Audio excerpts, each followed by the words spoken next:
There's been a lot of talk about identity lately, but how far does it go? And is it possible to be wrong? We went to the University of Washington to find out. Are you aware of the debate happening in Washington State around the ability to access bathrooms, locker rooms, spas based on gender identity and gender expression? I think people should be able to have access to the facility. I think bathrooms could and potentially should be gender neutral because there doesn't need to be a classification for differences. I think people definitely should have the ability to go into whichever locker room they want. I feel like at least public universities should do their best to accommodate for those who do not have a specific gender identity. You know, whether you identify as male or female and whether your sex at birth is matching to that, you should be able to utilize the resources. So if I told you that I was a woman, what would your response be? Good for you. Okay, like, yeah. Nice to meet you. I'd be like, what? Really? I don't have a problem with it. I'd ask you how you came to that conclusion. If I told you that I was Chinese, what would your response be?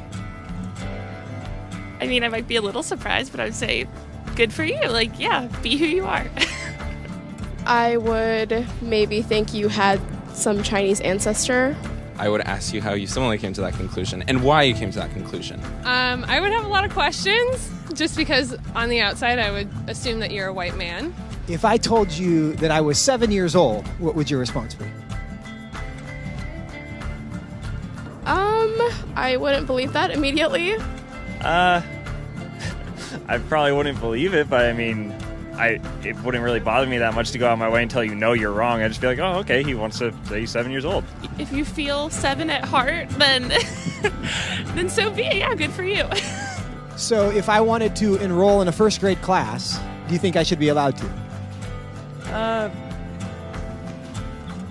Probably not, I guess. I mean, unless you haven't completed first grade up to this point and for some reason need to do that now. If that's where you feel like mentally you should be, then I feel like there are communities that would accept you for that. I would say so long as you're not hindering society and you're not causing harm to other people, I feel like that should be an okay thing. If I told you I'm 6 feet 5 inches, what would you say? That I would question. Why? Because you're not. No, I don't think you're 6'5". If you truly believed you're 6'5", I don't think it's harmful. I think it's fine if you believe that. It doesn't matter to me if you think you're taller than you are. So you'd be willing to tell me I'm wrong?